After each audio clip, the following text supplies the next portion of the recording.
မင်္ဂလာပါရှင်လိပ်စာတီဗီရဲ့အပတ်စဉ်စနေညသတင်းတင်ဆက်မှုအစီအစဉ်ကနေပြန်လည်ကြိုဆိုလိုက်ပါတယ်ရှင်ယနေ့ညတင်ဆက်ပေးတော့မယ့်သတင်းတွေကတော့ KNO ပညာရေး10တန်းဆောင်ပွဲကိုဖြည့်ဆို့နေပြီဖြစ်တဲ့သတင်းနဲ့ကချင်ပြည်နယ်အတွင်းမူရစ်ဆေးဝါးသုံးစွဲသူများပြားလာတဲ့သတင်းတွေကိုတင်ဆက်ပေးတော့မှာဖြစ်ပါတယ်ရှင်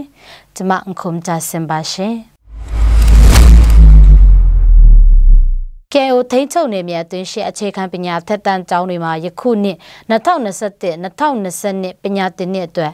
10တန်းဆောင်ပွဲကိုဧပြီလ21ရက်နေ့မှာစတင်ဖြည့်ဆို့နေပြီဖြစ်ပြီးဧပြီလ28ရက်နေ့ထိစစ်ဆေးသွားမည်ဖြစ်ကြောင်းဗဟိုပညာရေးရုံးမှသိရပါတယ်။စာစစ်ဌာနအဖြစ်အလန့်ပေါ်အထက်တန်းကျောင်း၊လိုက်စာအထက်တန်းကျောင်း၊မိုင်ဂျာယာအထက်တန်းကျောင်း၊မဘာပါအထက်တန်းကျောင်း၊မုံမြင့်စင်လီအထက်တန်းကျောင်း၊ငုံလာအထက်တန်းကျောင်း၊ကျင်းထုံပါကျောင်းမုံဘောပါကျောင်းနဲ့လော့အောင်ကျောင်းတွေမှာတတ်မှတ်ပြီးတော့စံပွဲစစ်ဆေးနေပြီဖြစ်ပါတယ်။ COVID-19 ကပ်ရောဂါကြောင့်ကျောင်းများကိုပုံမှန်အချိန်တွေမဖွင့်နိုင်ခဲ့ပေမဲ့လည်းလာမယ့်နှစ်များမှာတော့ကျောင်းပုံမှန်ပြန်လည်ဖွင့်လှစ်နိုင်အောင်ကြိုးပမ်းဆောင်ရွက်လက်ရှိကြောင်း KNO ဗဟိုပညာရေးဌာနပြောကြားချက်အရသိရှိရပါတယ်။ယခုနှစ်အတွင်းစံပွဲဖြည့်ဆို့ရန်လျှောက်ထားသူကျောင်းသားကျောင်းသူများဦးရေဟာယခုနှစ်ကထက်ပိုများကြောင်းနဲ့ဖြည့်ဆို့ရန်လျှောက်ထားသူကျောင်းသားဦးရေ2192ယောက်ရှိပြီးအောင်ရှုံးစင်းကိုတော့ဇွန်လအတွင်းမှာထုတ်ပြန်ပေးမှာဖြစ်ကြောင်း KNO ဗဟိုပညာရေးဌာနမှသိရပါတယ်ရှင်။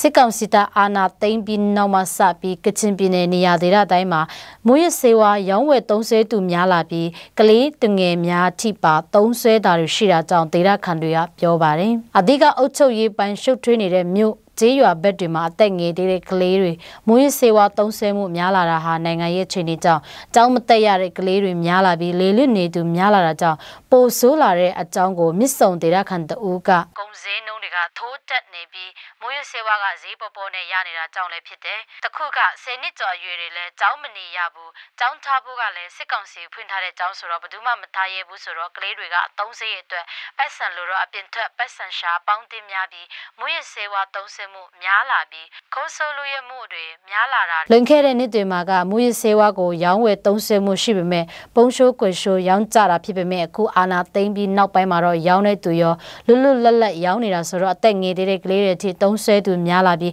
ခုဆိုထိုးသွင်းတဲ့အထိဖြစ်လာပြီးဖြစ်ပြီးမြစ်ဆုံအထက်တရားစုဒေသခံတွေထမှသိရှိရပါတယ်။စစ်ကောင်စစ်တပ်အာဏာသိမ်းပြီးနောက်အုပ်ချုပ်မှုရန်တရားတရားဥပဒေစိုးမိုးမှုများပြတ်ပြေသွားပြီးအရင်နှစ်တွေကလိုဒေသမူရစေဝတိုက်ဖြတ်ရေးအဖွဲ့ပတ်သက်ဆန်ကလည်းအလုပ်ဝင်နိုင်ခြင်းမရှိအရေးယူမှုတွေမလုပ်နိုင်တာကြောင့်ပိုဆိုးလာတာဖြစ်ပြီးဘိန်းခင်းများလည်းယခင်နှစ်တွေထက်ပိုများလာကြောင်းစုံစမ်းသိရှိရပါတယ်ရှင်။လိပ်စာတီဗီရဲ့ပတ်စင်ပါတိုင်းသားပါတာဖြစ်တင်ဆက်မွန်ခြင်းစင်ကိုကြည့်ရှုနားဆင်သူပရိသတ်အပေါင်းကိုစိတ်နှပြရှင်လန်းချမ်းမြေ့ကြပါစေရှင်။ကျေးဇူးတင်ပါတယ်ရှင်